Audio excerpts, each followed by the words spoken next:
Hello मेरे प्यारे बच्चों, कैसे हैं? उम्मीद करते अच्छे होइएगा। आप चैनल पर पहली बार आए हैं तो आपका स्वागत है, ठीक है ना। अगर आप क्लास 10th में 2026 में बोर्ड एग्ज़ाम देने वाले हैं तो आपके लिए एक बेहतरीन वीडियो लेकर आए हुए हैं। वीडियो है आपका, इसमें जो 2025 में क्वेश्चन का लेवल किस प्रकार था, ठीक है ना। अब आप पढ़ चुके हैं ना, पूरा आपका तैयारी पूरा हो चुका, तो बना कर देखिएगा ना कि आपका कितना आपका सही होता है, ठीक है ना। तो जानकारी होगा कि 100 नंबर ऑब्जेक्टिव पूछा जाता है। कितना नंबर पूछा जाता है? 100 नंबर का ऑब्जेक्टिव पूछा जाता है, जिसमें से आपको मात्र जवाब कितना का देना होता है? 50 नंबर का, ठीक है ना। जिसमें से आपको टोटल 100 नंबर में जो रहता है और 50 नंबर क्या होता है? सब्जेक्टिव होता है। अगर 50 नंबर जितना ऑब्जेक्टिव पर आप कमांड रहेगा 50 का, तो उसमें इतना अधिकतर नंबर लाने की संभावना बनी रहती है सब्जेक्टिव में, ठीक है ना। क्योंकि 50 नंबर ऑब्जेक्टिव में 45 से 50 नंबर आपका बुक किताब से रहता है। किससे रहता है? किताब से रहता है, ठीक है ना। और 50 से 55 नंबर क्वेश्चन आपका क्या से? व्याकरण से रहता है। किससे रहता है? व्याकरण से। तो आपको क्या करना है कि आपको अगर बुक पर कमांड है तो व्याकरण थोड़ा सा अगर छोड़ भी देते हैं, हल्का फल्का बना लेते तो चल जाएगा। अगर पूरी तरह से व्याकरण आपका कमज़ोर है तो फिर आपका संभव बहुत दिक्कत है ना। करना कोशिश क्या है कि आपको व्याकरण और किताब दोनों को ले करके चलना है, तभी आप 50 से 50 कर पाइएगा, ठीक है ना। ऐसा नहीं कि आप पूरा जितना 50 क्वेश्चन अगर किताब से बनता है तो पूरा का पूरा आपका कुछ क्वेश्चन ऐसा होता है जो आपका क्या कन्फ्यूजन वाला होता है। करना क्या है कि अब देखना है कि आपको कितना सही आता है। 2025 का जो क्वेश्चन का लेवल था किस प्रकार का था, है ना। अब उसको बना कर देखिए, उसी प्रकार से क्वेश्चन आने की संभावना है, बना रहता है, ठीक है ना। तो आपको क्या करना, माध्यमिक स्कूल परीक्षा 2025 में जो क्वेश्चन पूछा गया ये पूरी तरह से ऑफिशियल है। कैसा है? पूरी तरह से जो क्वेश्चन लेवल था उसी प्रकार का क्वेश्चन है। तो ये देखते हैं कि किस प्रकार का क्वेश्चन। लेकिन आपको करना क्या पड़ेगा कि शुरू से लेकर लास्ट तक आपको देखना पड़ेगा और बताना पड़ेगा कि लास्ट में कितना आप सही कर पाएँ, है ना। मुझे उम्मीद है कि 100 नंबर में जो ऑब्जेक्टिव हम बनाने वाले हैं आपको कम से कम उसमें, है ना, 50 प्लस आना चाहिए, ठीक है ना। लेकिन जवाब तो देना है 85 नंबर का। क्या देना है? जवाब 85 नंबर का देना है। आइए देखते हैं पहला क्वेश्चन क्या है, किस प्रकार का है। कह रहा है कि निम्न में कौन पंचमाक्षर है। पहला क्वेश्चन यही है कि निम्न में कौन पंचमाक्षर है। पंचमाक्षर का मतलब क्या होता है? पंचम वर्ग का किसी, है ना, क वर्ग हो गया, च वर्ग हो गया, ट वर्ग हो गया, त वर्ग हो गया, प वर्ग हो गया, ऐसा सबके पंचमा जो अक्षर होता है क्या होता है? निम्न में कौन सा पंचमा अक्षर है? क्या छ क्या है? छ दूसरा अक्षर है, ठीक है ना। त भी क्या? पहला अक्षर है। इसके बाद स भी क्या है आपका? त मतलब य र ल व दंत स, ये भी नहीं है, यानी वर्ग का। तो आपका क्या है? न आपका क्या है? पांचवा अक्षर है। तो आपका क्या है? आंसर क्या हो जाएगा? पांचवा अक्षर क्या हो जाएगा? डी हो जाएगा। बहुत इजी क्वेश्चन था। अगला, त्र जो होता है किन वर्णों के मेल से बनता है? त्र जो होता है किन किन वर्णों को मिलाकर बनता है? त्र होता क्या है? तो संयुक्त मतलब व्यंजन है। संयुक्त व्यंजन टोटल 4 होते हैं। देख लीजिए कुछ एक्स्ट्रा क्वेश्चन भी इसमें है। संयुक्त जो व्यंजन होता है 4 है। कितना होता है? 4। कौन कौन? छ है, त्र है, ज्ञा है और स्र है। ये आपका 4 संयुक्त व्यंजन है, ठीक है ना, 4। तो आपको कह रहा है कि त्र किससे बनल है? त और री से नहीं, त र अ से। गलत है, आपको त और र से बना है। आपका क्या हो जाएगा? ऑप्शन नंबर बी सही है। त और र से मिलकर क्या बनता है? त्र बनता है, ठीक है ना। आधा त है और र है। अगला क्वेश्चन देखते हैं। दो के बाद तीसरा नंबर क्वेश्चन, निम्न में कौन दीर्घ स्वर है? निम्न में कौन दीर्घ स्वर है? तो दीर्घ स्वर एक होता है बाबू रे, एक होता है ह्रस्व स्वर, एक होता है ह्रस्व स्वर, है ना। ह्रस्व ह्रस्व ह्रस्व ह्रस्व स्वर होता है, एक होता है दीर्घ स्वर होता है। क्या होता है? दीर्घ स्वर। एक होता है प्लुत स्वर, ठीक है ना, प्लुत स्वर। लेकिन आपको करना क्या है कि दीर्घ स्वर पूछ रहा है। तो दीर्घ स्वर कौन है? जिसमें हम बोलने में क्या लंबा समय सांस लेते हैं, है ना, लंबा सांस मतलब दुगुना। ह्रस्व स्वर मात्र 4 ही है, ठीक है ना। और दीर्घ स्वर 7 गो है। क्या गो है? 7 गो। कौन कौन है देख लीजिए। ह्रस्व स्वर अ है, इसके बाद छोटी ई है, छोटी ऊ है और री है। ये होता है ह्रस्व स्वर। बच गया 7 को। कौन है दीर्घ स्वर? वो भी जान लीजिए, एक्स्ट्रा क्वेश्चन इसमें आपको एग्जाम में काम आएगा। तो अ के बाद क्या होता है? आ होता है। इसके बाद बड़ी ई होता है, इसके बाद बड़ी ऊ होता है, इसके बाद ए है, इसके बाद अ है, इसके बाद ओ है, इसके बाद औ है। टोटल कै गो हो गया? 1 2 3 4 5 6 7 ये आपका कौन सा वर्ण है? तो दीर्घ स्वर है, ठीक है ना। कौन है स्वर? दीर्घ स्वर है। तो आपसे पूछ क्या रहा है? दीर्घ स्वर। री होगा? री नहीं होगा। ऊ छोटी ऊ है, नहीं होगा। ये ई बड़ी ई है ना। क्या है? एक ओ है, ए अ है और एक मतलब बड़ी ई। दीर्घ स्वर आपका यही बड़ी ई वाला है। आपका दीर्घ स्वर जो होगा कौन होगा? यही होगा, ठीक है ना। आपका दीर्घ स्वर जो होगा आपका कौन होगा? आपका दीर्घ स्वर आपका यही होगा, ठीक है ना, ये बड़ी ई, ठीक है ना। आइए अगला देखते हैं कि बड़ी ऊ का उच्चारण स्थान क्या है। ऊ जो हम बोलते हैं, ऊ किससे बोलते हैं? ओठ का स्थान आता है। किससे हम बोलते हैं? जो उच्चारण स्थान क्या है?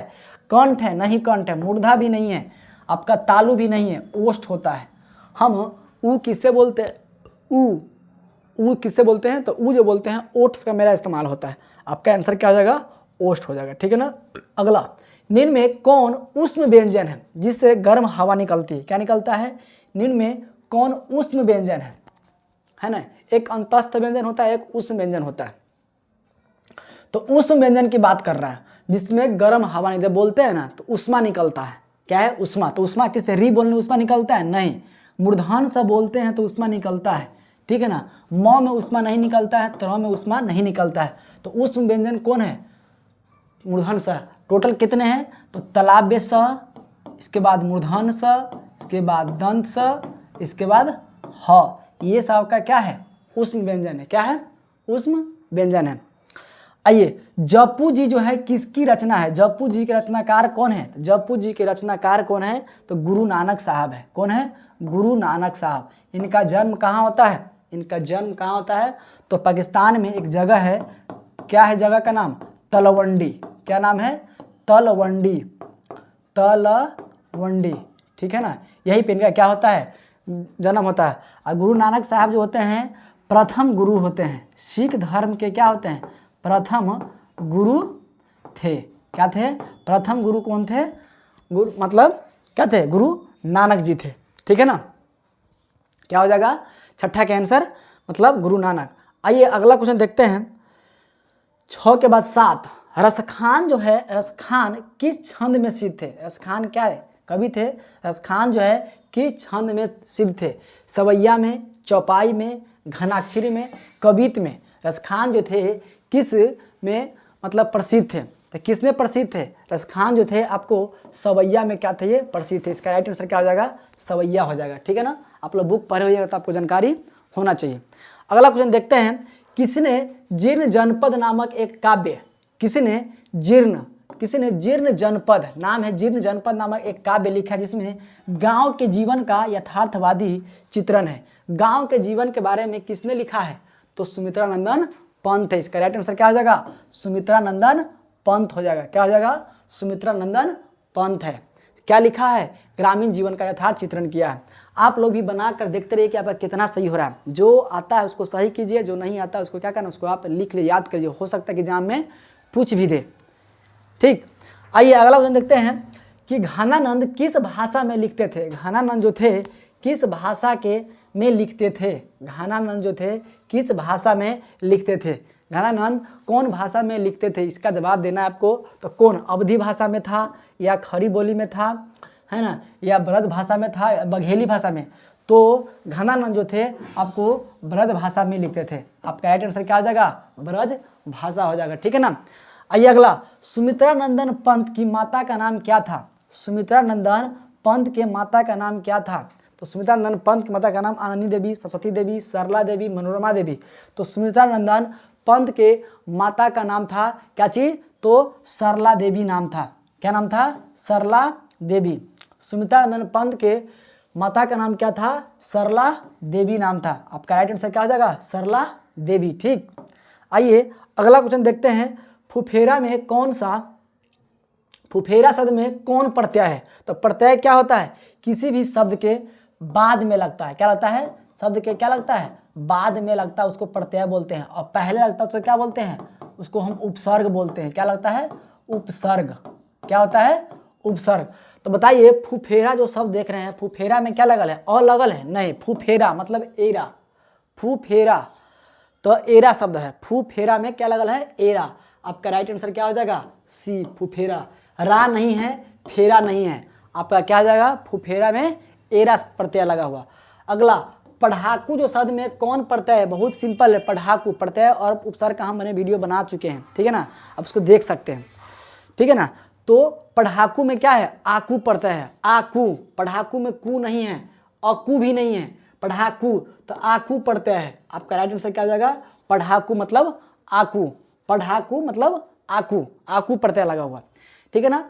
अगला क्वेश्चन, मानवता किस शब्द का उदाहरण है? मानवता है ना, खटास, मिठास, मित्रता, ये सब कौन शब्द है? तो ये सब जो है मानवता, मानवता होता है आपको भाववाचक संज्ञा होता है, रूढ़ नहीं होता है, योगरूढ़ भी नहीं है, यौगिक भी नहीं है। आपका आंसर क्या आ जाएगा? इनमें से कोई नहीं। तो है तो क्या है? मानवता जो शब्द है आपका भाववाचक संज्ञा है। क्या है? भाववाचक, भाववाचक संज्ञा है, ठीक है ना। मित्रता, मित्रता है ना, शत्रुता, शत्रुता, खटास, खटास, मिठास है ना, ये सब क्या है? भाववाचक संज्ञा, अवस्था को दिखाता है। क्या है? भाववाचक संज्ञा। तो इनमें से क्या हो जाएगा? मानवता इनमें से कोई नहीं। आपका राइट आंसर क्या हो जाएगा? इनमें से कोई नहीं। लेकिन है क्या? तो ये भाववाचक संज्ञा में गिना जाता है, ठीक है ना। अगला क्वेश्चन 14, कितना हो गया? 13 तो हो गया। 14 नंबर, खलिहान जो है किस शब्द का उदाहरण है? खलिहान, खलिहान में क्या होता है? खलिहान में जहाँ पर मतलब धान को क्या कहता है? ओसौनी किया जाता है। तो खलिहान में तत्सम शब्द है क्या? संस्कृत का शब्द है? नहीं। क्या ये विदेश का शब्द है? नहीं। ये संस्कृत से निकला हुआ शब्द है? नहीं। ये अपने देश की भाषा है। उसको हम क्या है? खलिहान क्या है? तो मतलब देशज शब्द है। खलिहान क्या है? तो ये देशज शब्द है, ठीक है ना। खलिहान क्या है? देशज शब्द है। आपका राइट आंसर क्या हो जाएगा? सी। खटास आ गया, खटास, मिठास किस संज्ञा का उदाहरण है? खटास, मिठास ये क्या संज्ञा है? तो भाववाचक संज्ञा है। कौन संज्ञा है? व्यक्तिवाचक नहीं है, समूहवाचक भी नहीं है, जातिवाचक भी नहीं है। कौन संज्ञा है? भाववाचक संज्ञा है। कौन संज्ञा है? खटास जो है कौन संज्ञा है? खटास, मिठास, शत्रुता सब कौन संज्ञा है? तो भाववाचक है, अवस्था को दिखाता है, ठीक है ना। आगे आइए देखते हैं 16 के बाद 16 नंबर, निम्न में कौन व्यक्तिवाचक संज्ञा का उदाहरण है? व्यक्तिवाचक मतलब ऐसा नाम देने से जिसका मतलब सिर्फ एक नाम का बोध होता है, उसको क्या बोलेंगे? व्यक्तिवाचक, पर्सनल नाउन है ना। तो व्यक्तिवाचक, कराई क्या व्यक्तिवाचक का नाम है? नहीं। दानम क्या व्यक्तिवाचक का नाम है? नहीं। परिजात, दाल, आपको कह रहा है निम्न में से कौन व्यक्तिवाचक संज्ञा का उदाहरण है? निम्न में से कौन व्यक्तिवाचक संज्ञा का उदाहरण है? तो न कराई है, दानव भी नहीं है, दाल भी नहीं है ना। पारिजात होगा। क्या होगा? ऑप्शन क्या होगा? बी। पारिजात क्या है? व्यक्तिवाचक संज्ञा, पारिजात है ना, किसी का नाम है, पारिजात नाम है ना। तो आपका क्या हो जाएगा? ये व्यक्तिवाचक संज्ञा क्या है? पारिजात होगा आंसर सही। अगला, सांप शब्द का स्त्रीलिंग रूप क्या होता है? सांप का स्त्रीलिंग क्या होता है? सर्पी होगा? नहीं। सर्पाइन होगा? नहीं। सपिनी होगा? नहीं। ये क्या है? सांप का स्त्रीलिंग सांपिन होता है। याद कर लीजिए आप लोग, सांप का क्या होता है? सांपिन होता है। सांप का क्या होता है? सांपिन होता है, ठीक। आइए अगला क्वेश्चन देखते हैं 18 नंबर, निम्न में कौन शब्द पुल्लिंग है? जवाब दीजिए, निम्न में कौन शब्द पुल्लिंग है? पुल्लिंग के बारे में पूछ रहा है, निम्न में कौन शब्द पुल्लिंग है? तो पुल्लिंग क्या? जवाब दीजिए, मृत्यु, कृति, विवाह, रोटी। ये मृत्यु हो गई, मृत्यु ये स्त्रीलिंग शब्द है। क्यों है? ये स्त्रीलिंग है, ठीक है ना। ये भी स्त्रीलिंग है, ये भी स्त्रीलिंग है, और रोटी भी क्या है? रोटी भी स्त्रीलिंग शब्द है, देख लीजिए, ठीक है ना। और विवाह शब्द जो होता है पुल्लिंग है, विवाह हो रहा है, क्या है? विवाह हो गया। 18 का आंसर क्या हो जाएगा? डी हो जाएगा। क्या हो जाएगा? 18 का डी। तो विवाह कौन शब्द है? आपका पुल्लिंग शब्द है, ठीक। अगला ये देखिए, हिंदी में कुल कितने सर्वनाम हैं? सर्वनाम के बारे में कह रहा है कि हिंदी में कुल कितने सर्वनाम हैं। तो कुल की बात करेगा ना तो 11 सर्वनाम है ना। लेकिन सर्वनाम के भेद कितने हैं? तो सर्वनाम के 6 भेद हैं। सर्वनाम के कितने भेद हैं? 6 भेद हैं। लेकिन कुल की बात करेंगे, सर्वनाम में कुल कितने सर्वनाम हैं? तो यहाँ पर 11 सर्वनाम है। कौन कौन 11 सर्वनाम है? अगर आप जानते हैं तो कमेंट कीजिए, नहीं तो कोई बात नहीं, बताते हैं। जैसे में पहले 11 सर्वनाम पहले जान लेते हैं, ठीक है ना। कौन कौन 11 सर्वनाम? 11 सर्वनाम में है कौन कौन? पहले सर्वनाम के पहले भेद जान लेते हैं। चलिए, सर्वनाम में पहला भेद है 1, 2, 3, 4, 5 और 6। पहला है कि पुरुषवाचक सर्वनाम, पुरुषवाचक सर्वनाम है ना, पुरुषवाचक सर्वनाम है। दूसरा है संबंधवाचक सर्वनाम, सर्वनाम के भेद जान लीजिए, एक्स्ट्रा क्वेश्चन है, संबंधवाचक सर्वनाम। तीसरा है निजवाचक सर्वनाम, निजवाचक सर्वनाम। दूसरा है निश्चयवाचक सर्वनाम, निश्चयवाचक सर्वनाम, ठीक है ना। एक है अनिश्चयवाचक सर्वनाम, अनिश्चयवाचक सर्वनाम, अनिश्चयवाचक सर्वनाम। और एक लास्ट है आपका प्रश्नवाचक सर्वनाम, प्रश्नवाचक सर्वनाम। ये भी आपसे यहाँ से भी क्वेश्चन आपका बनता है, आप इसको नोट कर सकते हैं या तो याद कर लीजिए। सर्वनाम के ये क्या है, ये भेद है, लेकिन आपको कह रहा है कि कुल कितने सर्वनाम हैं, उस सर्वनाम को जानेंगे। तो सर्वनाम कुल कितने हैं, तो सर्वनाम के बारे में जानिए कौन कौन है। तो पहला है मैं, है ना, तुम, इसके बाद आप, मैं तुम आप, यह वह, जो सो, जो सो, मैं तुम आप यह वह जो सो। उसके बाद है अगला कौन क्या कोई कुछ, कौन कौन क्या कोई और कुछ। देखिए 11 सर्वनाम, देखिए कौन कौन है, 1 2 3 4 5 6 7 8 9 10 11, यही आपका 11 गो सर्वनाम है, ठीक है ना। ये सर्वनाम का भेद हुआ, ये हिंदी के सर्वनाम हुआ, आप लोग नोट कर सकते हैं, ठीक है ना। मैं तुम आप यह वह जो सो जो कौन क्या कोई कुछ, ये सब क्या है, हिंदी के सर्वनाम है, समझ गए होइएगा, ठीक है ना। अगला है, अगला क्वेश्चन देखते हैं। अगला क्वेश्चन है, अगला है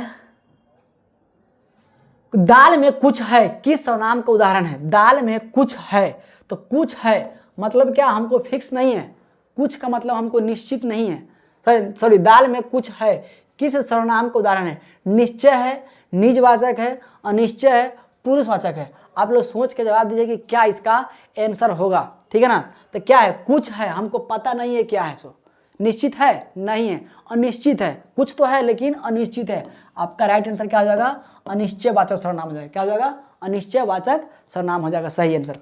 अगला क्वेश्चन देखते हैं, है ना, कि रामधारी सिंह दिनकर का जन्म कहाँ हुआ था। रामधारी सिंह दिनकर का जन्म कहाँ हुआ था, तो अपने बिहार में हुआ था। बिहार सब तो बिहारी ऑप्शन है, राजपुर बक्सर में नहीं था, बेगूसराय में, याद रखिए कहाँ पर होता है, बेगूसराय, भोजपुर है नहीं है। आपका राइट आंसर क्या हो जाएगा, सिमरिया बेगूसराय, पढ़े होइएगा आप लोग। रामधारी सिंह दिनकर का जन्म कहाँ होता है, तो सिमरिया बेगूसराय में इसका मतलब जन्म होता है। अगला, किनके पिता एक प्रख्यात पुरातत्ववेत्ता था, मतलब किनके पिता एक प्रख्यात पुरातत्ववेत्ता थे। तो ये थे सच्चिदानंद हीरानंद वात्स्यायन अगेय के पिताजी थे। किसके पिता थे, किनके पिताजी एक प्रख्यात पुरातत्ववेत्ता थे, तो सच्चिदानंद हीरानंद वात्स्यायन अगेय के क्या थे, मतलब सच्चिदानंद हीरानंद वात्स्यायन के अगेय के पिताजी थे, ठीक है ना।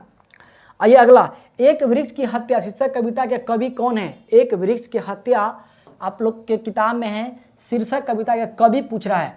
तो एक वृक्ष की हत्या किसके द्वारा रचा गया है। एक वृक्ष की हत्या जो है किसके द्वारा है, तो ये कुंवर नारायण के द्वारा है। किसके द्वारा है, कुंवर नारायण। इसके कवि कौन है, कुंवर नारायण है।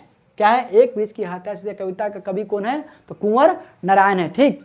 अगला, जीवनानंद दास किस भाषा के सम्मानित कवि है। जीवनानंद दास किस भाषा के सम्मानित कवि है। उड़िया के थे नहीं, ये आपको है ना, बंगाल वाला है ना, बिहारी भाषा के भी नहीं थे, अवधी भाषा के भी नहीं थे, बांग्ला भाषा के क्या थे, ये कवि थे। जीवनानंद दास कौन भाषा के थे, तो ये बांग्ला भाषा के कवि थे, सम्मानित कवि थे। बीजाक्षर किसकी रचना है। बीजाक्षर किसकी रचना है, बीजाक्षर अनामिका की रचना है। याद कर लीजिए, आप लोग को याद करना पड़ेगा, बीजाक्षर किसकी रचना है, तो अनामिका की रचना है। किसकी रचना है, अनामिका की, ठीक है ना। आंसर क्या हो जाएगा, अनामिका। अगला है, रेनर मारिया रिल्के की माता का नाम क्या था। रेनर मारिया रिल्के की माता का नाम क्या था, तो सोफिया नाम था। क्या नाम था, रेनर मारिया रिल्के के माता का नाम क्या था, तो सोफिया नाम था। याद रखिए क्या नाम था, सोफिया, ठीक है ना। अगला क्वेश्चन देखते हैं। अगला क्वेश्चन है कि जिजीविसा शब्द का मतलब क्या होता है। जिजीविसा शब्द का मतलब होता है क्या चीज, आपको जीने की लालसा, घूमने की इच्छा नहीं होता है, ज़िंदगी से लापरवाही भी नहीं होता है, ज़िंदगी से हार मानना भी नहीं होता है। तो आंसर क्या हो जाएगा? जीने की लालसा को क्या बोलते हैं? जिजीविषा बोलते हैं। क्या बोलते हैं? जिजीविषा का मतलब क्या होता है? जीने की लालसा को क्या बोलते हैं? जिजीविषा बोलते हैं। अगला, बाबा साहब भीमराव अंबेडकर का जन्म किस परिवार में हुआ था? सिंपल क्वेश्चन है, बाबा साहब भीमराव अंबेडकर का जन्म किस परिवार में हुआ था? तो इनका जन्म हुआ था पुरोहित परिवार में नहीं, बिल्कुल नहीं, दलित परिवार में होता है जन्म। कौन परिवार में जन्म होता है? दलित परिवार। कब होता है जन्म इनका? तो 14 अप्रैल, एक्स्ट्रा क्वेश्चन देखिए, 14 अप्रैल 1891 ईस्वी को होता है। कब होता है? 1891। स्थान कहाँ है? तो महू मध्य प्रदेश, महू मध्य प्रदेश में होता है। कहाँ होता है? महू मध्य प्रदेश में होता है। ठीक है ना। इनको क्या बोलते हैं? इनको संविधान का निर्माता भी कहते हैं। क्या बोलते हैं? संविधान का निर्माता भी बोलते हैं, संविधान निर्माता भी बोलते हैं। ठीक है ना। अगला क्वेश्चन देखते हैं, महात्मा गांधी का निधन कब हुआ था? महात्मा गांधी का निधन कब होता है? महात्मा गांधी का निधन आपको याद होना चाहिए, कब होता है? 30 जनवरी 1948 ईस्वी को होता है। 30 जनवरी 1948 ईस्वी को होता है। यही आपका आंसर हो जाएगा। महात्मा गांधी का मतलब मृत्यु कब होता है? 30 जनवरी 1948 को। इनका जन्म कब होता है? तो इनका जन्म होता है कब? 2 अक्टूबर। कब होता है? 2 अक्टूबर 1869 ईस्वी को होता है। कहाँ पर? तो पोरबंदर नामक जगह पर, पोरबंदर नामक जगह पर। कहाँ पर है पोरबंदर? है ये गुजरात राज्य में है। कहाँ पर है? ये गुजरात राज्य में है। ठीक है ना। आइए अगला, बिस्मिल्लाह खां साहब 80 बरस में, बिस्मिल्लाह खां साहब 80 बरस में प्रार्थना में क्या मांगते थे? बिस्मिल्लाह खां जो थे साहब 80 बरस के अवस्था में भगवान से क्या मांगते थे प्रार्थना में? धन दौलत नहीं मांगते थे, शोहरत भी नहीं मांगते थे, आयु भी नहीं मांगते थे, अपने आप को सूर मांगते थे। मतलब क्या मांगते थे? सूर। सूर मतलब क्या? कि आवाज। सूर मतलब क्या? आवाज मांगते थे। क्या मांगते थे? आवाज। ठीक है ना। अगला, निम्नलिखित में कौन शब्द विसर्ग संधि का उदाहरण है? निम्नलिखित में कौन जो शब्द जो है विसर्ग संधि का है? तो ने नयन का क्या होता है? ने जोर अन होता है। देख लीजिए एक्स्ट्रा, ने जोर अन होता है। मन योग, मनह जोर योग होता है, मनह जोर योग होता है। इसके बाद अन्वित, उल्लंघन, उत जोर लंघन होता है, उत जोर लंघन होता है ना, उल्लंघन। इसके बाद आंसर क्या आ जाएगा? तो मनह जोड़ योग, मनोयोग। आपका आंसर क्या हो जाएगा? सी। 31 का क्या आंसर हो जाएगा? सी हो जाएगा आंसर। क्या हो जाएगा? मनह जोड़ योग को क्या बोलते हैं? मनोयोग बोलते हैं। उपजोर इच्छा, उपजोर इच्छा पदों की संधि है। क्या होगा? उपजोर इच्छा, उपेक्षा, उपजोर इच्छा, उप अजोर ई, ए होता है, अ के साथ ई मिलते हैं, मतलब उप जोर इच्छा, मतलब कि ये अ है और ये बड़ी ई है, तो क्या बन गया? ए बन गया। क्या बन गया? ए। तो आंसर क्या आ जाएगा? उपेक्षा बनेगा। क्या बनेगा?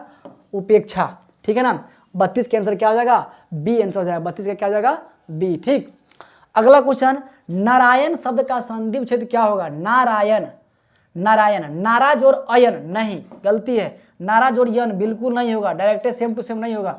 नार जोर आयन ये भी नहीं होगा। नार जोर अयन कैसे होगा? तो देखिए, नार जोर अयन, देखिए तो र में क्या लगल है?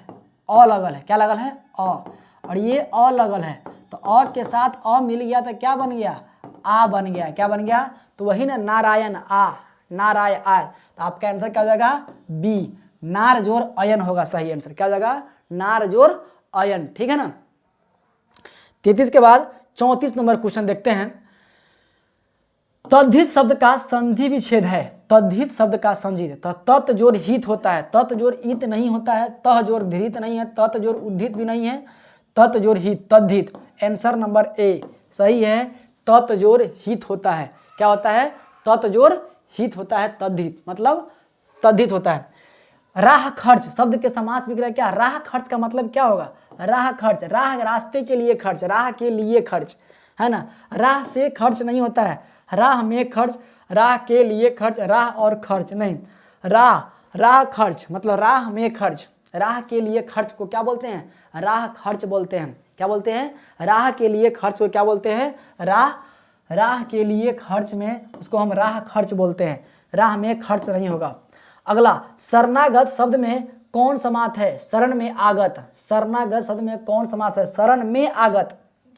में तो तत्पुरुष है ना, शरण में आगत, शरण में आगत, शरणागत, ठीक है ना। तो ये कर्ता कर्म अधिकरण शरणागत, इसका आंसर क्या हो जाएगा? 36 नंबर का है ना, 36 का आंसर हो जाएगा संबंध अधिकरण में पर होता है। शरणागत शब्द में कौन समास है? तो शरणागत में आपका शरणागत, शरण में आगत, शरण को आगत, शरण को आगत, कर्ता कर्म, कर्म को कर्म तत्पुरुष है। आंसर क्या आ जाएगा आपका? शरणागत कर्म तत्पुरुष समास है। कौन समास है? कर्म तत्पुरुष समास है। अगला, समक्ष शब्द किस समास का उदाहरण है? समक्ष, समक्ष शब्द जो है, समक्ष शब्द किस समास का उदाहरण है?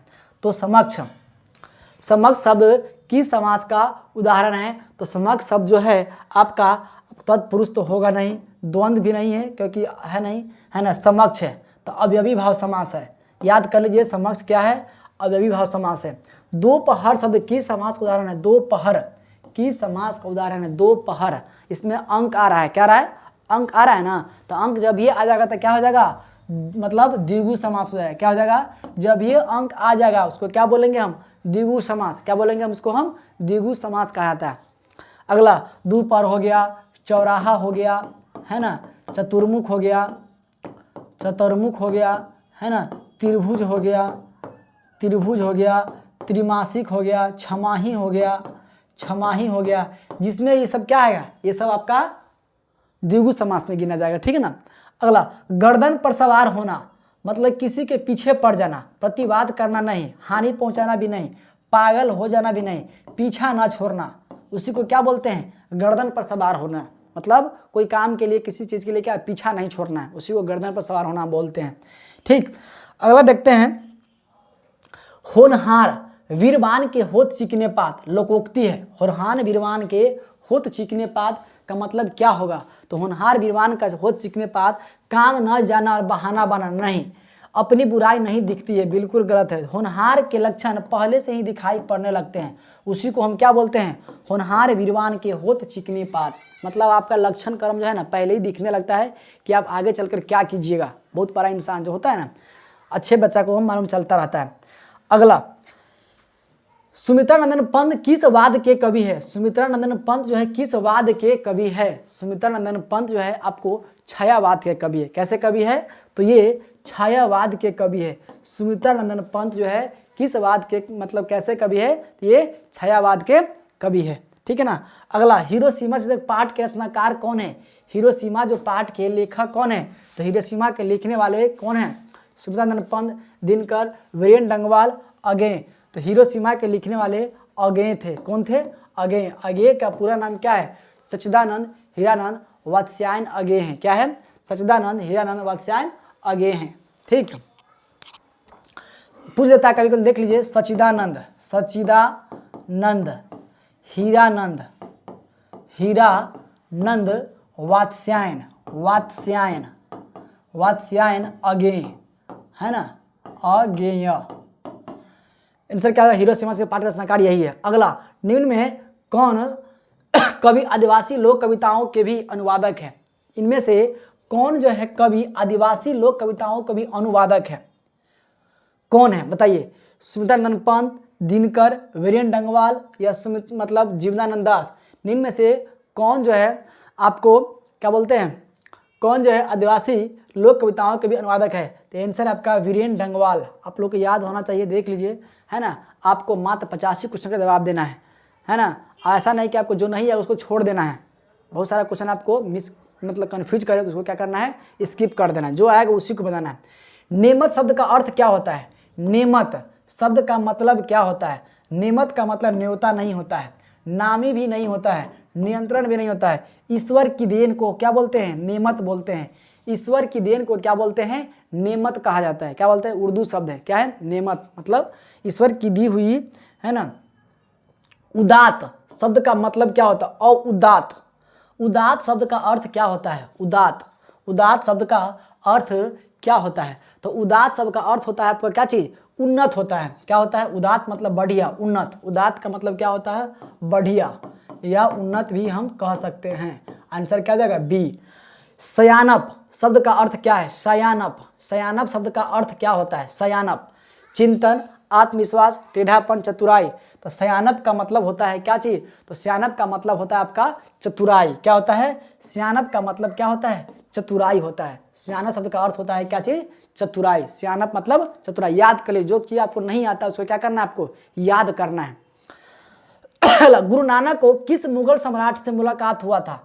गुरु नानक साहब को किस मुगल सम्राट से मुलाकात हुई थी? बाबर से, अकबर से, हुमायूं से, शाहजहां से। गुरु नानक को किस मतलब क्या बोलते हैं, किस सम्राट, मुगल सम्राट से आपको मुलाकात हुआ था? जवाब दीजिए, किससे हुआ था? ये हुआ था आपको बाबर से। किससे हुआ था? बाबर से। गुरु नानक को किस मुगल सम्राट से मुलाकात हुआ था? तो ये बाबर से हुआ था। ठीक है ना। आइए अगला, हाटक में देखूं भरा बसे अंग्रेजी माल, पंक्ति कवि कौन है? हाटक में देखूं भरा, हाटक में देखूं भरा बसे अंग्रेजी माल, पंक्ति किस कवि के है? ये प्रेम घन के क्या है? ये मतलब प्रेम घन के क्या है? ये पंक्ति है। किसे का पंक्ति है? प्रेम घन के पंक्ति है। ठीक है ना। अगला, हस्तलिपि किसे कहते हैं? हाथ से लिखे को क्या बोलते हैं? हस्तलिपि कहते हैं। हाथ की मेहंदी को नहीं कहते, हाथ से बने व्यंजन को, खाना को भी नहीं कहते, हाथ से लिखावट को, हाथ से बनी मूर्ति को। तो हाथ से बनी मूर्ति को ही क्या बोलते हैं? हस्तलिपि। हाथ की लिखावट को, है ना। सॉरी 49 का आंसर हाथ हस्तलिपि न है। तो लिपि का मतलब तो क्या होगा? लिखना आ जाएगा। ये आंसर ये नहीं होगा। आंसर हो जाएगा आपका हाथ से की लिखावट को क्या बोलते हैं? हस्तलिपि बोलते हैं। ये भी नहीं होगा। मूर्ति बनाने का नहीं बोलते, हस्तकला बोलेंगे। क्या बोलेंगे? हाथ से बनी मूर्ति को क्या बोले? हस्तकला। हस्तकला इसको बोलेंगे हम, हस्तकला। ठीक है ना। हाथ की लिखावट को क्या बोलते हैं? हस्तलिपि कहेंगे। ठीक। अगला, साखी मतलब साक्षी शब्द का मतलब क्या होता है? साखी शब्द मतलब का अर्थ क्या होता है? साखी मतलब साक्षी शब्द का अर्थ क्या होता है? तो साखी शब्द का अर्थ जो होता है क्या चीज? असत्य नहीं होता है। गवाही, सत्य, सवेरा, सवेरा भी नहीं होता है ना। गवाही को हम क्या बोलते हैं? साखी बोलते हैं, साक्षी बोलते हैं। सत्य भी नहीं होगा। तो साखी शब्द का अर्थ क्या होता है?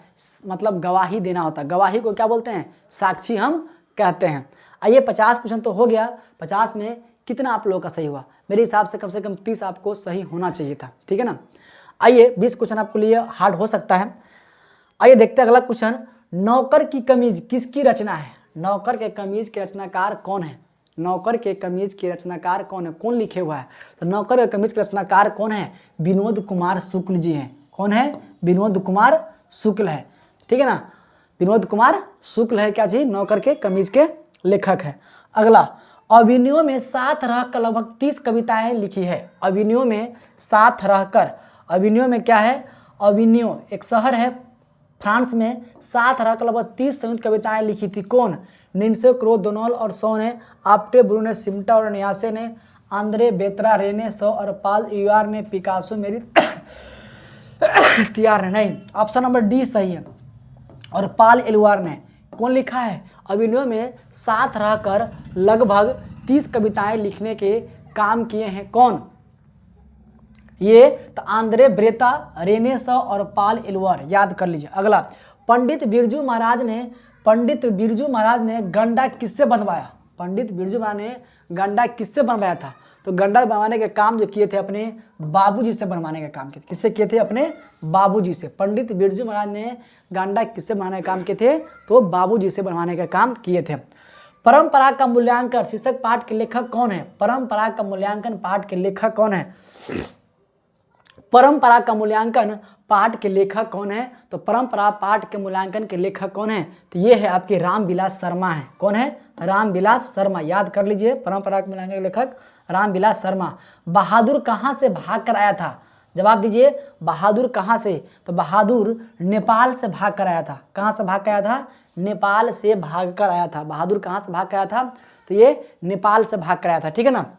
अगला, बादशाह अकबर ने जो सिक्का चलाया था उस पर किनकी आकृति अंकित थी? तो बादशाह जो अकबर जो सिक्का चलाया था उन पर राम और सीता का क्या था? चित्र था। किसका था? राम और सीता का चित्र आकृति अंकित था। बादशाह अकबर के द्वारा जो सिक्का चलाया गया था उस पर राम और सीता का क्या था? चित्र अंकित था। ठीक है ना। 56 के बाद आइए 57 नंबर देखते हैं।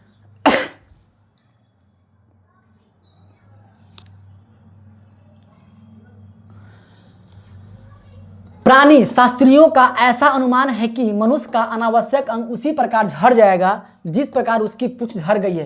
किस पाठ की पंक्ति है? किस पाठ की पंक्ति है? जवाब दीजिए कि प्राणी शास्त्रियों का ऐसा अनुमान है कि मनुष्य का अनावश्यक अंग, जो हमको नहीं चाहिए जो अंग, वो क्या उसी प्रकार झड़ जाएगा जिस प्रकार उसकी पूंछ क्या है, झड़ गई है। कहने का मतलब ये हुआ कि किसके द्वारा लिखा गया है? तो ये बात जो लिखा है नाखून क्यों बढ़ते हैं, किसके द्वारा लिखा गया है? नाखून क्यों बढ़ते हैं उस पाठ से लिया गया। किससे लिया गया है? नाखून क्यों बढ़ते हैं उस चैप्टर से लिया गया है। आइए मैक्स मुलर ने किस रचना का जर्मन भाषा में पद्यानुवाद किया है? मैक्स मुलर ने जर्मन भाषा में कौन से पद का अनुवाद किया है? किसका है? तो मेघदूत का किया है। क्या किया है? मैक्स मुलर ने जर्मन की भाषा में पद का अनुवाद करने वाले का क्या नाम है? आपका मेघदूत का किया है। किसका किया है? मेघदूत। ललिन विलोचन शर्मा के अनुसार महल और झोपड़ी वाले में की लड़ाई में अक्सर कौन जीतते हैं? अक्सर जब लड़ाई होता है महल और झोपड़ी वाले में तो अक्सर कौन जीतता है? तो अक्सर हमेशा जीतने वाले कौन? महल वाले जीतता है। लेकिन इस चैप्टर में दिखाया गया कौन जीतता है? झोपड़ी वालों को दिखाया। किसको दिखाया गया है? झोपड़ी वाले को दिखाया गया, मदन, है ना। तो नलिन विजय शर्मा के अनुसार महल झोपड़ी वाले लड़ाई में अक्सर की बात कर रहा है, कौन जीतते हैं। लेकिन इस चैप्टर में अगर बात करें कौन जीता, झोपड़ी वाला जीता। कौन? तो वही नाम आता है क्या चीज? मदन। क्या नाम आता है? मदन, गिरधालाल का बेटा झोपड़ी में रहता है। लेकिन अक्सर कौन जीता है? तो महल वाले इसका राइट आंसर हो जाएगा। अगला, धरती कब तक घूमेगी शीर्षक पाठ की नायिका कौन है? सीता है। धरती कब तक घूमेगी शीर्षक पाठ की नायिका कौन है? तो सीता को बताया गया है। किसको बताया गया है? सीता को। सिंपल क्वेश्चन है। क्या है? धरती कब तक घूमेगी पाठ के मुख्य नायिका कौन है? तो सीता है। कौन है? सीता। निम्नलिखित में कौन अशुद्ध शब्द है? अशुद्ध की बात कर रहे हैं, इसमें गलत कौन लिखल है? तो वैदेही सही लिखा हुआ है, सीढ़ियां भी सही लिखा हुआ है, संशोधन भी सही लिखा हुआ है। तो आपका अशुद्ध कह रहा है, तो यही आपका अशुद्ध दुष्कर है। दुष्कर का शुद्ध कैसे लिखाएगा? तो दु मूर्धन स क र, दुष्कर, ये सही लिखाता है। दुष्कर का संधि क्या होगा? दुह जोर कर, दुह जोर कर होगा, दुह जोर कर, दुष्कर। ठीक है ना। आइए अगला, द्वेष का विशेषण। दोष शब्द का विशेषण क्या है? दोष मतलब बुराई होता है। दोष से क्या बनेगा? दोष शब्द से विशेषण हमको बनाना है। दोष शब्द से विशेषण क्या बनेगा? तो दोष से क्या बनेगा? तो दोष से बनेगा आपका दूषित बनेगा। दोष से क्या बनता है? दूषित होता है। दोष से क्या बनेगा? दूषित। नेह शब्द का विशेषण क्या है? तो नेह का होता है नाहक नहीं होता है, नास्तिक भी नहीं होता है, नाशक भी नहीं होता है। नेह का विशेषण क्या होता है? नहीं होता है। क्या होता है? नेह शब्द का विशेषण क्या होता है? नहीं होता है। अगला, तामस का पर्यायवाची क्या होता है? तामस। तामस का मतलब क्या होता है? तामस। तामस का पर्यायवाची क्या होगा? तो तामस का पर्यायवाची होता है आपका क्या चीज? तामसिक होता है। क्या होता है? तामस का क्या होता है? तामसिक। तामसिक भोजन, तामसिक मतलब तामस का क्या होता है? तामसिक होता है। ठीक है ना। अगला, मेरी बहन स्वाति अपनी सहेली के घर। मेरी बहन जो स्वाति है अपनी सहेली के घर गई है, यह किस वाक्य का उदाहरण है? मेरी बहन स्वाति अपनी सहेली के घर गई। मेरी बहन जो स्वाति है वो अपनी सहेली के घर गई, किस वाक्य का उदाहरण है? तो ये नॉर्मल वाक्य है, सरल वाक्य है। क्या है? मेरी बहन स्वाति जो है कहाँ गई? अपने मतलब सहेली के घर गई। तो नॉर्मल है, मतलब सरल वाक्य है। ठीक। अगला, निम्नलिखित में कौन जो है कर्मवाच्य है का उदाहरण है? कर्मवाच्य, काम हो रहा है, किसमें काम हो रहा है? निम्नलिखित में कौन जो है कर्मवाच्य का उदाहरण है? रवि विद्यालय जाता है, संगीता द्वारा रोटी पकाई गई। संगीता के द्वारा रोटी पकाई गई। ठीक है ना। संगीता के द्वारा रोटी पकाई गई, यही आंसर होगा। मेरी बातों पर ध्यान दे, थकान के मारे चला नहीं जाता, है ना। ऐसा नहीं, संगीता के द्वारा, राम के द्वारा खाना खाया गया, संगीता के द्वारा रोटी पकाई गई। आपका आंसर सही यही होगा, है ना। कौन कर्मवाच्य है? पर्याप्त शब्द का उदाहरण उपसर्ग कौन है? पर्याप्त शब्द में कौन सा उपसर्ग है? तो पर्याप्त बनाते हैं ना तो पर्याप्त बोलते हैं। जब पर्याप्त बोलते हैं ना तो पर्याप्त, परि जोर आप्त, पर्याप्त, परि जोर आप्त, पर्याप्त, है ना। तो पर्याप्त होगा तो परि इसका आंसर होगा। क्या होगा? परि होगा। प्रति तो नहीं होगा, पारा भी नहीं होगा, प्र भी नहीं होगा, तो आंसर क्या जाएगा? पर्याप्त बोलते हैं ना, पर्याप्त, तो परि आंसर होगा। आघात शब्द में कौन है? आघात में कौन उपसर्ग है? तो आघात। तो आघात में क्या है? आ उपसर्ग है। कौन उपसर्ग है? आघात, मतलब आ है। नॉर्मल क्वेश्चन है ना। आघात में कौन उपसर्ग है? आ। प्रत्यय उपसर्ग हम पढ़ा चुके, जाकर आप देख सकते हैं। अगला, कुपात्र शब्द में कौन उपसर्ग है? कुपात्र। तो पात्र नहीं होगा, कूप भी नहीं होगा, सु भी नहीं होगा, आपका आंसर क्या होगा? कुपात्र में क्या है? पात्र में कु लग गया, आंसर क्या हो जाएगा? डी। 69 का आंसर क्या हो जाएगा? डी हो जाएगा। कुपात्र में क्या लगा हुआ है? कु लगल है उपसर्ग। अगला, लुटिया शब्द में कौन प्रत्यय है? लुटिया में इया प्रत्यय है, इया बाद में लगता है। लुटिया, लुटिया शब्द में कौन प्रत्यय? अ तो होगा नहीं, टिया भी नहीं है, लुटिया में टिया नहीं होगा, या तो बड़ी ई वाला होगा या तो छोटी, तो छोटी ई वाला है इया। लुटिया में कौन प्रत्यय है? इया प्रत्यय। 70 के आंसर क्या जाएगा? 70 का आंसर बी, लुटिया, इया प्रत्यय है। इया, लुटिया शब्द में कौन प्रत्यय है? तो इया प्रत्यय है ना। लुटिया में कौन प्रत्यय है? इया प्रत्यय। ठीक। अगला, पपाती लगभग कितने साल की थी? पपाती लगभग कितने साल की थी? पपाती जो है लगभग कितने साल की थी? 11 साल, 14 साल, 12 साल, 10 साल। 10 से 11 साल का था। पपाती लगभग कितने साल की थी? तो पपाती जो थी आपको 12 साल की थी। कितने साल की थी? पपाती 12 साल की थी। माँ शीर्षक पाठ के लेखक कौन है? माँ कहानी के लेखक कौन है? तो माँ कहानी के लेखक ईश्वर पेटलीकर है। कौन है? माँ कहानी के लेखक कौन है? ईश्वर पेटलीकर है। माँ कहानी के लेखक कौन है? ईश्वर पेटलीकर है। कौन है? ईश्वर पेटलीकर। ठीक। आइए अगला, माँ जी के पास आंगन में बैठकर, माँ जी के पास आंगन में बैठकर मंगमा क्या खाती थी? माँ जी के पास आंगन में बैठकर मंगमा क्या खाती थी? तो मंगमा है ना पान सुपारी खाती थी। क्या खाती थी? माँ जी के पास आंगन में बैठकर, माँ जी के पास आंगन में बैठकर मंगमा क्या खाती थी? तो पान सुपारी। क्या खाती थी? पान सुपारी खाती थी। अगला, अरे कहावत है दवा करने से तो मसान ही उगता है, यह कथन है किसका? अरे कहावत है क्या चीज? दवा करने से तो मसान ही जगता है, यह कथन किसके द्वारा कहा गया था? यह कथन जो है किसके द्वारा कहा गया था? तो यह कथन माँ जी के द्वारा कहा गया था। किसके द्वारा कहा था? माँ जी के। आप लोग पढ़े हुए का ध्यान होना चाहिए। अगला, 75, रसूलन बाई कौन थी? रसूलन बाई जी कौन थी? तो रसूलन बाई थी अभिनेत्री, लेखिका, गायिका, कवित्री। तो रसूलन बाई जो थी, रसूलन बाई क्या थी? रसूलन बाई जो थी आपको गायिका थी। कौन थी? रसूलन बाई कौन थी? तो गायिका थी। यतीन्द्र मिश्र ने गीतकार गुलजार की कविताओं का संपादन किस नाम से किया है? यतीन्द्र मिश्र ने गीतकार गुलजार की कविताओं का संपादन किस नाम से किया है?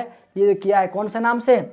आपको यार जुलाहे के नाम से किया है। किस नाम से किया है? यार जुलाहे के नाम से। याद कर लीजिए, यतीन्द्र मिश्र ने गीतकार गुलजार की कविताओं का संपादन किस नाम से किया है? तो यार जुलाहे नाम से किया है। अगला क्वेश्चन 77, बहुवचन पत्रिका के संपादक कौन थे? बहुवचन पत्रिका के संपादक कौन थे? जब भी आपको क्वेश्चन में कोई डाउट लगे उसको क्या करना है? स्किप कर देना है। इसके लिए आपको ग्रामर और बुक दोनों क्या करना? कंप्लीट करना पड़ेगा। आप चाहिएगा किसी हम व्याकरण पढ़ के पास कर जाएंगे तो पास तो कर ही सकते, लेकिन अच्छा नंबर लाने में क्या बहुत परेशानी होगा, है ना। अगर आप बुक मतलब किताब और व्याकरण दोनों कंप्लीट है तो फिक्स है कि आपको 50 नंबर आपको कोई रोकने वाला नहीं है। आइए अगला है कि बहुवचन पत्रिका के संपादक कौन थे? बहुवचन पत्रिका के संपादक कौन थे? तो ये थे आपको अशोक वाजपेयी। कौन थे? अशोक वाजपेयी। याद कर लीजिए। शहर अब भी संभावना है, शहर अब भी संभावना है किसकी रचना है? शहर जो है अब भी संभावना है, ये किसकी रचना है? तो ये जो रचना है किसकी? ये रचना है आपको है ना अशोक वाजपेयी की। किसकी है? शहर अब भी संभावना है किसकी है? ये मतलब अशोक वाजपेयी की रचना है। ठीक है ना। आइए, निम्नलिखित में किस पाठ की विद्या निबंध है? ये जो है किस पाठ की विद्या निबंध है?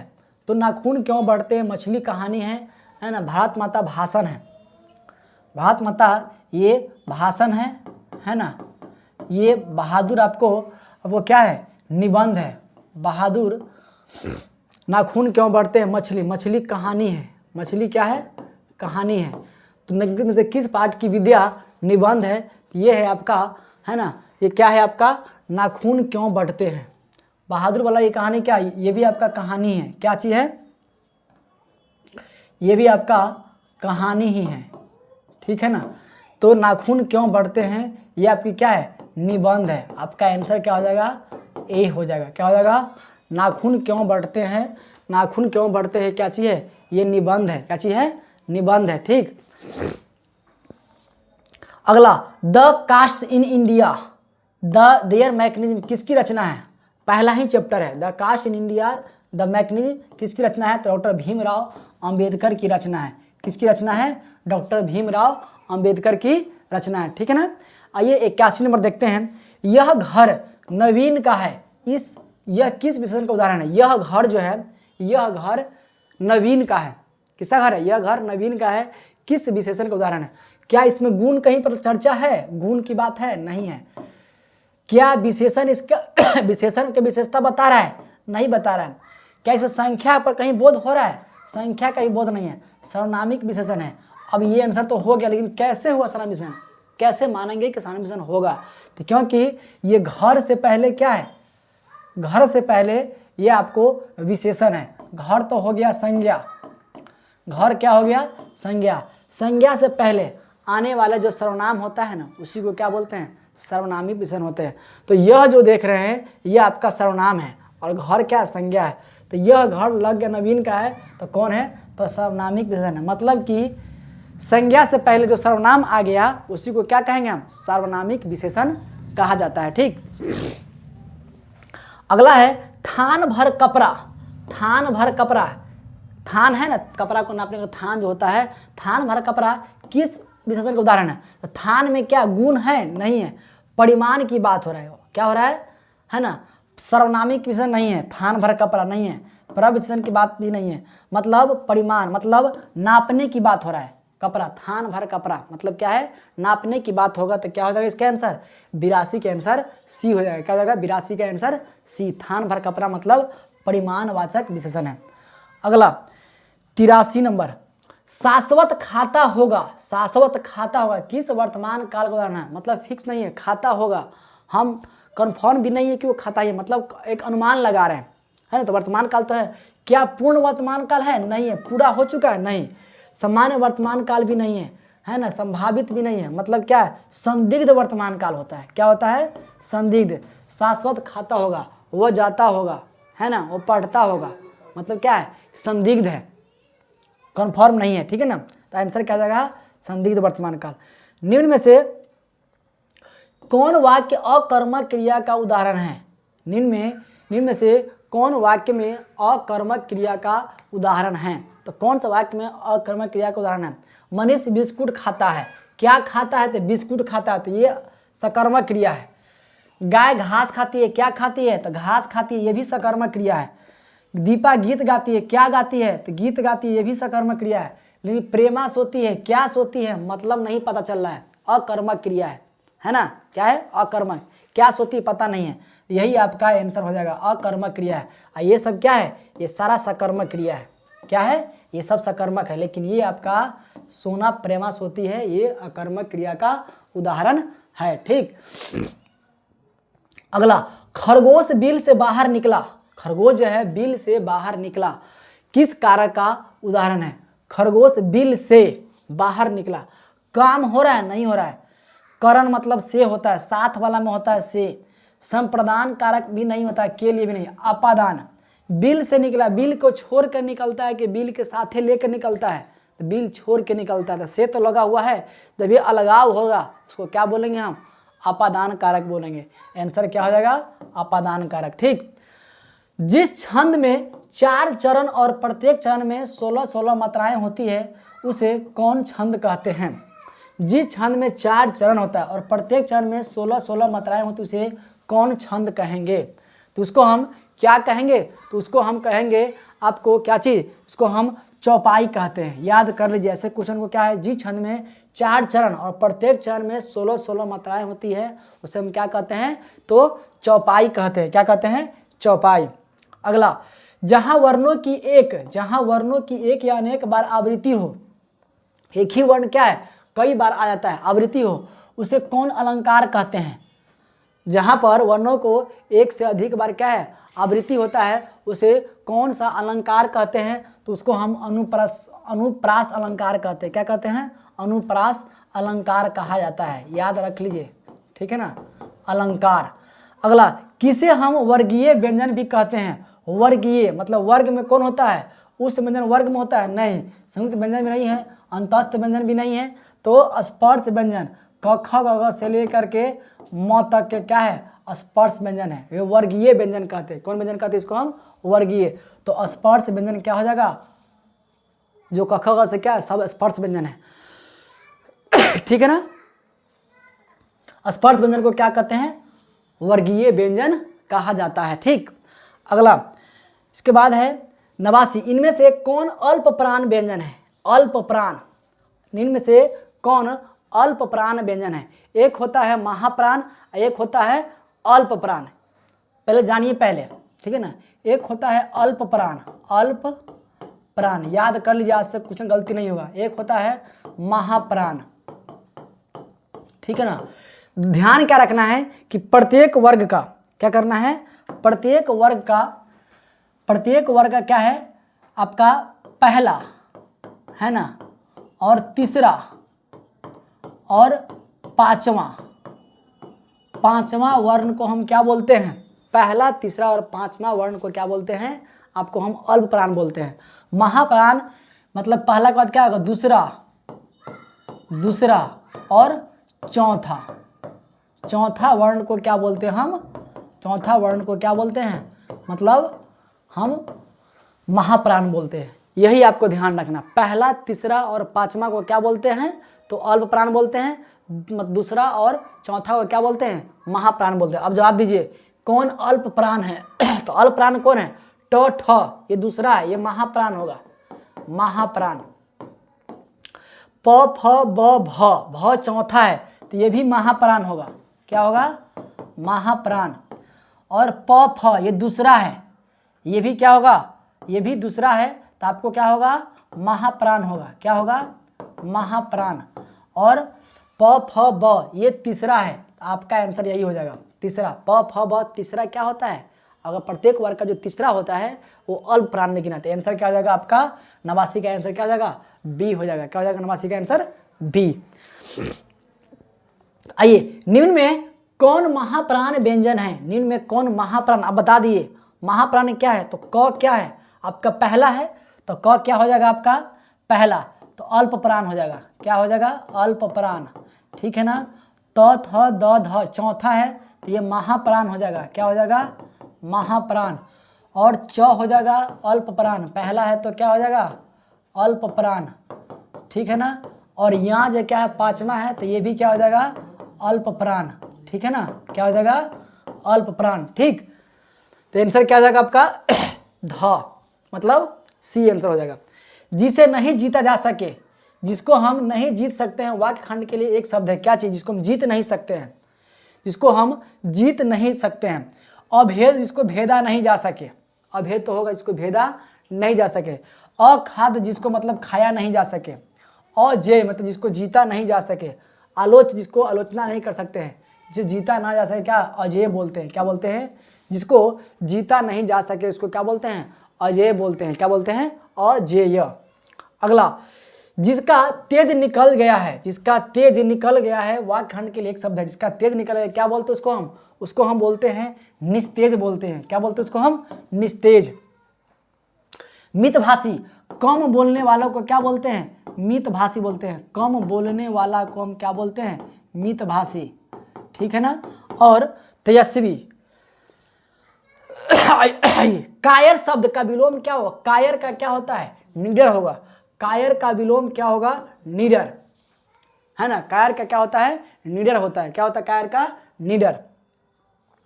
ज्योति शब्द का विलोम क्या होगा, ज्योति शब्द का विलोम क्या होगा, ज्योति, ज्योति का क्या होगा, ज्योति का विलोम क्या होगा, तो ज्योति का जो विलोम होता है क्या होता है, तम होता है, अंधेरा। क्या होता है, ज्योति का विलोम क्या होगा, तम। ठीक है ना। आइए अगला, जंगम शब्द का विलोम क्या है, जंगम शब्द का विलोम क्या है, जंगम शब्द का विलोम क्या है, तो जंगम का अस्थावर होता है, याद कर लीजिए, जंगम शब्द का विलोम क्या होगा, अस्थावर। क्या होता है, अस्थावर को विलोम क्या होता है, जंगम। अगला, पुष्प का पर्यायवाची शब्द क्या होता है, पुष्प का पर्यायवाची शब्द क्या होगा, तो पुष्प का होता है क्या चीज, चपला बोलते हैं, है ना, किसको, लक्ष्मी को साथ बोला जाता है। वारिद मतलब होता है बादल, क्या होता है, बादल होता है। हिरण्य, हिरण्य मतलब होता है सोना होता है, क्या होता है, हिरण्य मतलब सोना होता है। पुष्प का प्रसून होगा, क्या होगा, 96 का आंसर क्या हो जाएगा, 96 का आंसर हो जाएगा प्रसून। प्रसून का मतलब होता है पुष्प, है ना, फूल, है ना, फूल होता है ना। सुमन मतलब भी क्या होता है, फूल होता है। ठीक है ना। चपला, लक्ष्मी को चपला बोलते हैं। अगला, सरस्वती का पर्यायवाची शब्द क्या है, सरस्वती का पर्यायवाची शब्द क्या है, सरस्वती का पर्यायवाची क्या है, तो सरस्वती का पर्यायवाची क्या होगा, सरस्वती का पर्यायवाची क्या होगा, सरस्वती का पर्यायवाची होता है वागीसा। क्या होता है, वागीसा। ग्रीस, मरीचि, अम्बुद। सरस्वती का पर्यायवाची क्या होता है, वागीस होता है। अगला, घर का पर्यायवाची शब्द क्या है, घर, घर का पर्यायवाची शब्द क्या होता है, विटप, चीर, वाजी, गेह, विटप। घर का पर्यायवाची शब्द क्या होगा, तो घर का पर्यायवाची होता है आपका गेह होता है, क्या होता है, गेह। इसके बाद गृह होता है, आवास होता है, क्या होता है, आवास होता है। निकेतन होता है, क्या होता है, निकेतन होता है। ठीक है ना, ठीक है ना। घर का क्या होगा, गेह होता है। निम्नलिखित में कौन, निम्नलिखित में कौन शुद्ध वाक्य है, इस वाक्य 4 वाक्य में देखिए, इस 4 वाक्य में एक ही वाक्य क्या है, सही है, बाद के 3 वाक्य क्या है, गलत है। तो कौन वाक्य इसमें शुद्ध है। हम लोगों की तो नाकें कट गई, नहीं, हम लोगों की तो नाकें कट गई, हम लोगों की नाकें कट, गलती बात है। कोयला जलकर राख हो गया, ये सही है, कोयला जलकर राख हो गया, मैं तकलीफ भोगता हूँ, नहीं। राम को पुस्तक पढ़ना चाहिए, ये भी गलत वाक्य है ना। आंसर क्या सही, कौन शुद्ध वाक्य है, तो कोयला जलकर राख हो गया। 99 का आंसर क्या हो जाएगा, सी, कोयला जलकर राख हो गया। अगला 100 लास्ट क्वेश्चन है, निम्नलिखित में कौन शुद्ध शब्द है, शुद्ध, तो कृत्रिम ये गलत लिखा है, कृत्रिम ऐसे सही लिखाता है, कृत्रिम, कृत्रिम ऐसे। सूरज भी गलती लिखा है, सूरज ऐसे लिखाता है, दीर्घकार। धुआं भी गलत लिखा है, धुआं में हर्षुकार होता है, क्या होता है, धुआं। वाहिनी ये सही है, वाहिनी आंसर क्या है आपका सही है। लिखित में कौन शुद्ध शब्द है, तो वाहिनी आपका क्या है, शुद्ध शब्द है। ठीक है ना। यहाँ तक आप 100 क्वेश्चन बना कर देखे हैं, है ना। मुझे उम्मीद है कि आप 100 में लगभग, बनाना तो है 85 क्वेश्चन, लेकिन मुझे उम्मीद है कि आप पूरा अगर देखे होइएगा तो आप कम से कम 70 क्वेश्चन आराम से आप बना सकते हैं। आपको आना चाहिए, लेकिन जवाब कितना देना है, मात्र 85 क्वेश्चन का जवाब देना है। इसमें 100 क्वेश्चन लाए हैं। इस प्रकार से हम डेली क्या है, एक सीरीज लेकर आ रहे हैं, ठीक है ना, मतलब ले आए हुए हैं। आप वहाँ का और भी क्वेश्चन आप जाकर बनाकर देख सकते हैं, ठीक है ना। यहाँ पर एक हिंदी है, संस्कृत है, SST है, इस प्रकार से सारा काम लेकर आ रहे हैं। और इसमें एक और बेढक तरीका हम बताने वाले हैं, आप देखिएगा ज़रूर। यहाँ तक देखने सही बच्चों को बहुत बहुत धन्यवाद। मिलते हैं किसी दूसरे वीडियो में।